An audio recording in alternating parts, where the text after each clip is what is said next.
à bord de la Marie Séraphique, une série produite par le Château des Ducs de Bretagne, musée d'histoire de Nantes.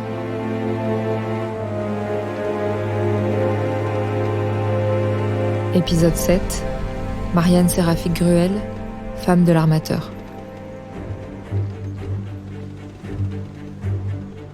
Au XVIIIe siècle, Nantes se construit, s'enrichit. De beaux immeubles sortent de terre. Le commerce fluvial bat son plein. On parle d'essor commercial, de ville prospère. Et c'est vrai que la ville prospère. Sur le sang, les larmes, les vies brisées et les milliers de morts des Africains mis en esclavage. Le prix humain du sucre et de l'opulence de la ville. Nantes, avril 1775.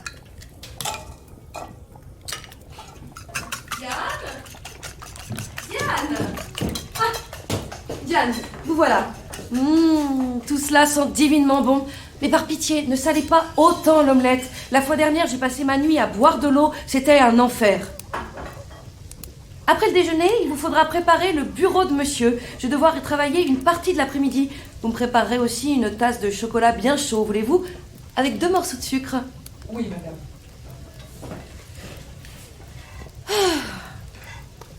Où en étais-je? Ah oui, le bureau de monsieur. Il faudrait épousseter les étagères et aérer avant que je ne m'y installe. La poussière a un effet dévastateur sur mes bronches et j'ai besoin de travailler dans les meilleures conditions possibles. Oh, figurez-vous que le capitaine Fautrel-Gogy et son lieutenant sont rentrés il y a peu de Saint-Domingue. Il va me falloir m'occuper de noter les rendez-vous avec les financeurs de l'expédition dans l'agenda de mon époux et prendre en charge une bonne partie de sa correspondance. Monsieur sera absent plusieurs jours et je ne suis même pas certaine qu'il trouve le temps pour s'y pencher rapidement à son retour, tant il travaille en ce moment. Enfin. Tout cela vous échappe sans doute et n'est pas d'un grand intérêt pour vous, ma pauvre Diane. Je ferais mieux de vous apprendre de ce pas la bonne nouvelle que j'ai pour vous. Voulez-vous l'entendre, Diane? Oui, madame. Figurez-vous que Jacques Barthélemy a souhaité me faire un cadeau pour fêter le retour de la Marie Séraphique et la réussite de sa mission. À ma demande, il a acheté une petite esclave de 9 ans prénommée Vénus, qui arrive tout droit de Saint-Domingue. Qu'en dites-vous? Je sais que vous avez été très affecté par la perte de notre jeune domestique le mois dernier. Je suis certaine que Vénus vous plaira autant que la petite Marie. Dieu ait son âme. Je l'ai demandée bien robuste afin qu'elle ne succombe pas à son tour à l'une de ces méchantes maladies d'hiver. Elle nous rejoindra dans la soirée. Je compte sur vous pour l'accueillir le mieux possible et la former rapidement, n'est-ce pas? Oui, madame. Merci, madame. Parfait. Goûtons donc cette bonne omelette.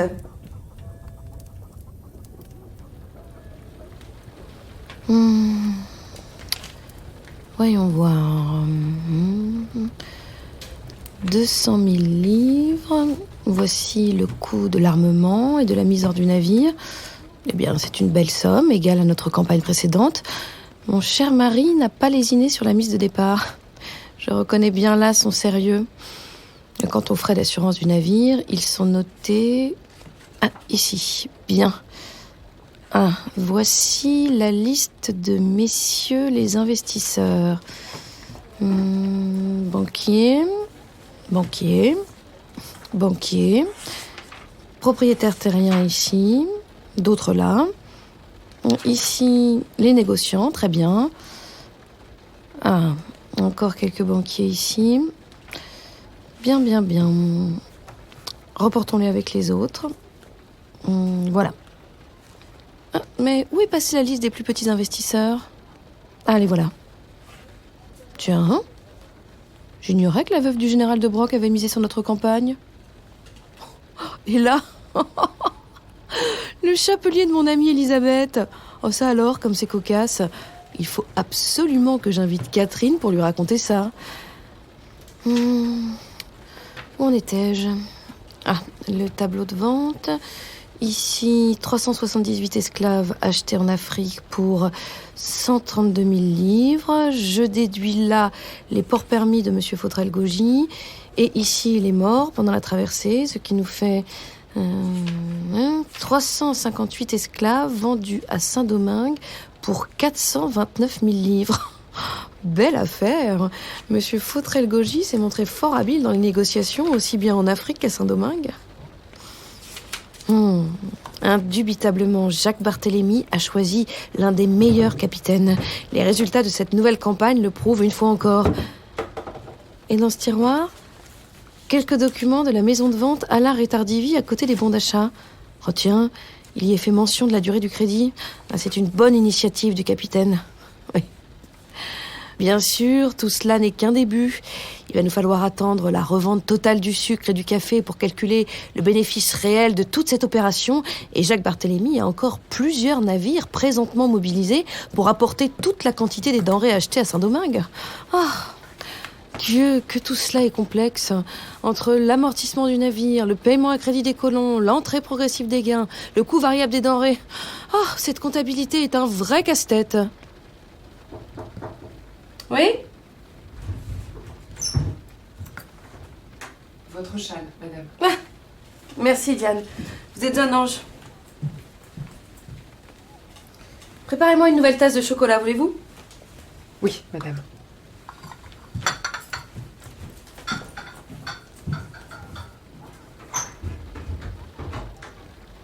Oh tiens, il pleut toujours. Mais le soleil s'est levé.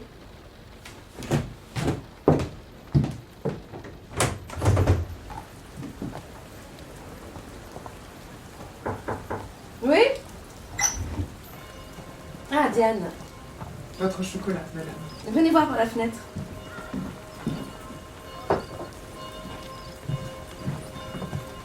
Regardez cet arc-en-ciel au-dessus de l'île Feydeau. Quel joli tableau. Ouf. Et le temps est encore froid. Voudriez-vous remettre une bûche dans la cheminée, Diane? Oui, madame.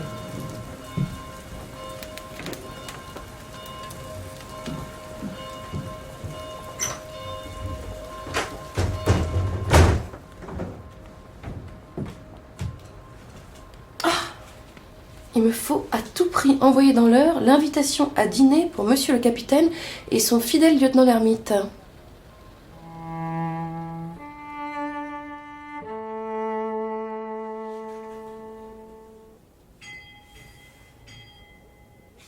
Diane? Diane?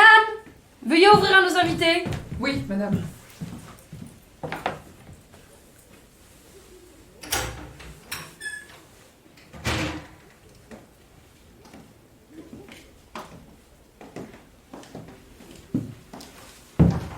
Capitaine, lieutenant, soyez les bienvenus. Madame Gruel, mes hommages. Entrez donc, je vous en prie. Prenez place.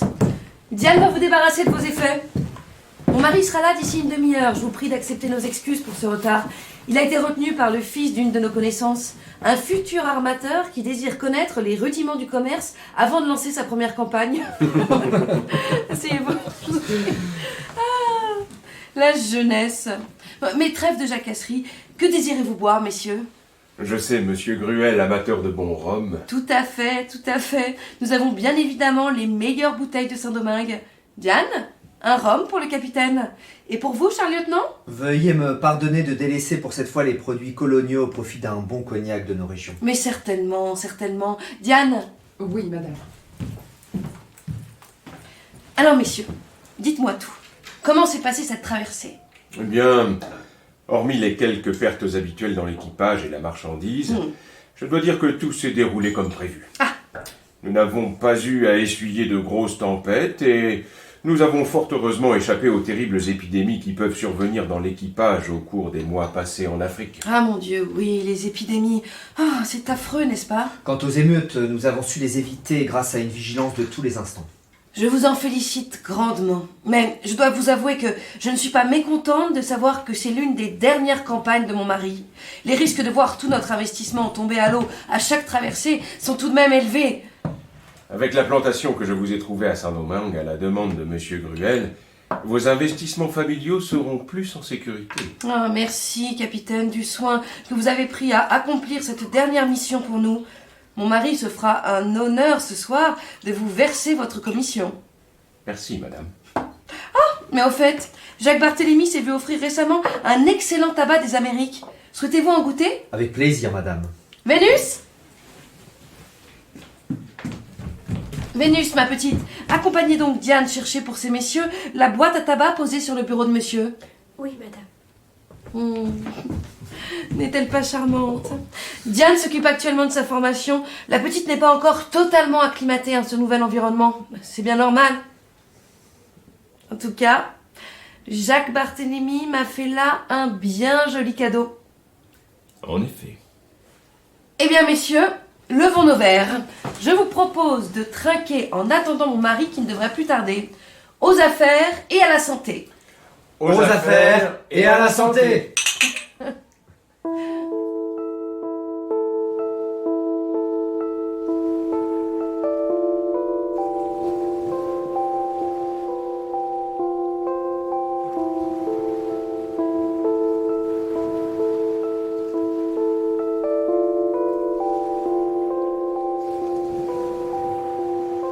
La nuit sera encore longue pour les millions d'hommes, de femmes et d'enfants jetés en pâture au système esclavagiste. Après les révoltes et les combats menés par les esclaves pour se libérer de ce joug, la fin de la traite est actée en 1831. Cette décision soulève de nombreuses résistances dès 1817, y compris dans la ville de Nantes qui refuse de mettre fin à ce commerce lucratif. En 1848, l'esclavage est aboli définitivement. Au total, entre 13 et 17 millions d'Africains et d'Africaines auront été déportés d'Afrique vers les Amériques et les îles de l'Atlantique entre le milieu du XVe siècle et la fin du XIXe siècle. Chacun de nous a besoin de la mémoire de l'autre, parce qu'il n'y va pas d'une vertu de compassion ou de charité, mais d'une lucidité nouvelle dans un processus de la relation. Et si nous voulons partager la beauté du monde, si nous voulons être solidaires de ses souffrances, nous devons apprendre à nous souvenir ensemble. Édouard Glissant, Une nouvelle région du monde, 2006.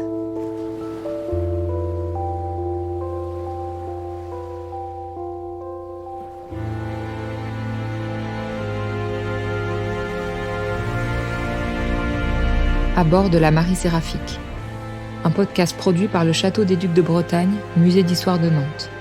Adaptation Claire Lou, d'après la bande dessinée documentaire Enchaînée dans l'entrepont de la Marie Séraphique, parue aux éditions Petit à Petit.